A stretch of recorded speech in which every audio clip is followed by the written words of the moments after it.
Bonjour tout le monde, on se retrouve aujourd'hui pour le déballage de The Night Cage. Donc, combien de temps votre chandelle va-t-elle tenir? Qui est en fait un jeu d'horreur exploration co-op dans lequel on va avoir un plateau de jeu qu'on va déposer des tuiles. Ça fait un peu penser à Subterra pour peut-être ceux qui ont joué à ce jeu-là. Et en fait, on va avoir donc une pige de tuiles qu'on va devoir placer parce qu'évidemment que notre chandelle, on voit pas super loin. Et en fait, l'affaire, c'est que quand on avance et qu'on perd la visibilité de la tuile doit être soit retournée si jamais c'était une tuile, un endroit où on a marché qui peut se détruire, ou bien elle est simplement retirée du jeu. Et en fait, il faut trouver un certain nombre de clés pour ouvrir un cadenas, tout simplement.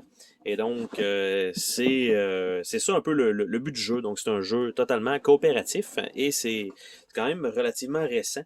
Une boîte brune carton très, très, très ordinaire.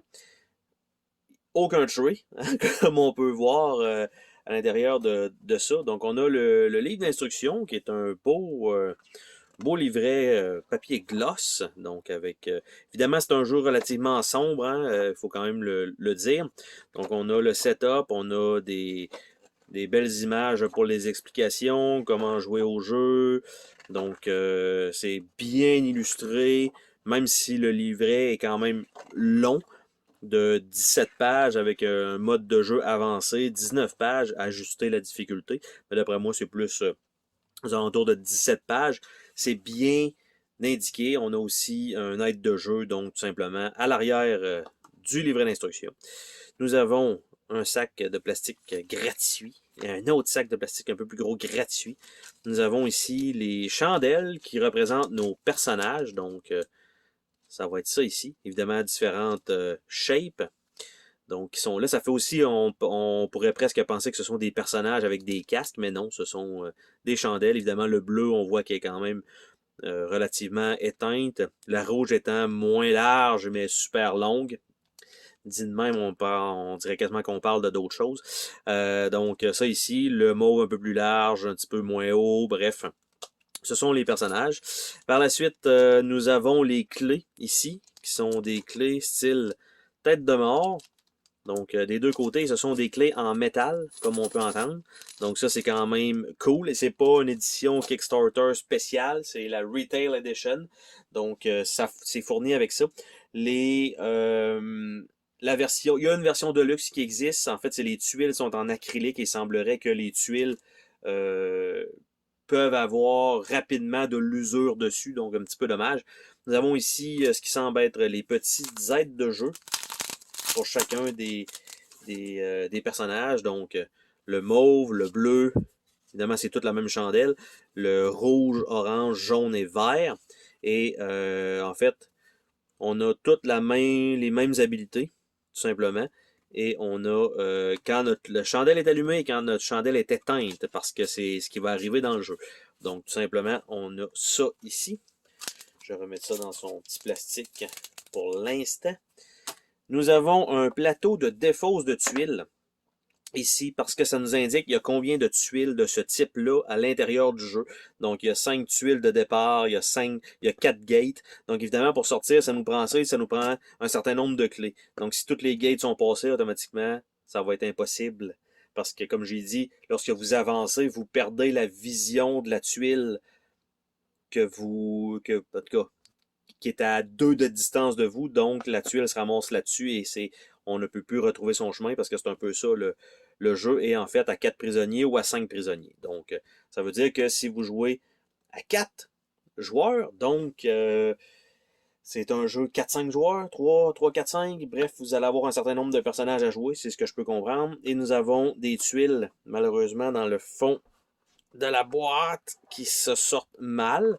Donc voici les tuiles qui sont qui spongent bien et qui sont quand même d'une bonne qualité. Donc évidemment pour la grosseur, si ça avait été des tuiles un peu plus grandes, j'aurais préféré avoir un petit peu plus long, un petit peu plus épais plutôt de tuiles, mais ça me semble suffisant. Donc malheureusement, c'est ça, c'est plutôt pénible de sortir ça ici. Donc nous avons ça comme ça et avec l'autre côté qui sont totalement des pits de ce côté-là. En fait, je crois que c'est toutes des pits de l'autre côté pour pouvoir effectuer la pige. Effectivement. Donc, c'est ce côté-là qui va être sur le dessus. Par contre, de l'autre côté, vous avez, par exemple ici, c'est que ça va se détruire et vous allez flipper la tuile pour dire que c'était rendu maintenant un puits, contrairement aux autres endroits, que ce ne sera pas le cas. Il y a aussi des monstres, évidemment, dans le jeu, donc des trucs un peu bizarres comme ça, qui vont possiblement apparaître et vouloir vous éliminer. Par la suite, on a une giga chandelle qui va servir en fait de tray pour tenir les jetons. Donc tout simplement, c'est à monter et c'est relativement assez simple.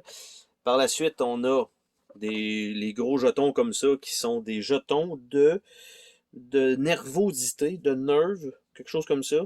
Donc on a ces jetons-là. Ici, ça c'est un ennemi donc qui va apparaître sur le plateau. On a donc différents types, encore une fois, des ennemis, et ça fait un gigapit advenant le cas, donc ça limite un petit peu les mouvements. Et on a ce qui semble être le plateau de jeu dans le fond de la boîte avec le personnage qui est couché dans le fond avec une seule chandelle. Et en fait, le plateau de jeu, désolé pour le kick sur le pied de caméra, donc le plateau lui-même, j'essaie de trouver... donc, ça ici, il y a, je crois, 2 côtés. Il y a 5 joueurs qui a l'air de ça ici. Donc, c'est un plateau très, très, très, très simple avec les clés qui vont être mises sur la section là-bas. Les jetons de nervosité en bas à droite, tout simplement. Donc, nord-sud. Donc, je ne sais pas si c'est un certain nombre d'espaces parce que de l'autre côté, on a 1 à 4 joueurs et effectivement, il y a moins d'espace de ce côté-ci. Donc, le 1 à 4 joueurs, qui est indiqué dans le coin ici. Donc, 1 à 4 joueurs, il y a moins d'emplacement pour se déplacer. Donc, contrairement à 5 joueurs. Donc, c'est ça le contenu, en fait, du jeu de Night Cage. Donc, ça ici, évidemment, avec ça. Et les feuilles de punch. Et une fois punché, ça va être bien parce qu'en fait, le tray de tuiles va pouvoir rentrer simplement dans la boîte avec les tuiles à l'intérieur. Donc, ça va les permettre de les ranger rapidement. Le plateau par-dessus le livret comme ça. Il va avoir ça ici qui vont probablement être les jetons de nervosité. Les 2 boss et tout ça vont être dans un emplacement à part. Il va rester un grand sac pour je sais pas quoi. Ces cartons-là, ce plateau-là, ça c'est déjà dans un bag et ça c'est déjà dans un bag. Donc, par contre, la boîte aurait peut-être pu, j'allais dire, peut-être un petit peu plus petite, mais en fait non, à cause du tray, une fois qu'il va être monté, ça va permettre de ne pas le démonter à chaque fois. Par contre, lors du shipping, ben, c'est sûr que les composantes bougent quand même relativement pas mal dans la boîte. Donc c'était le déballage de Night Cage. Bye bye!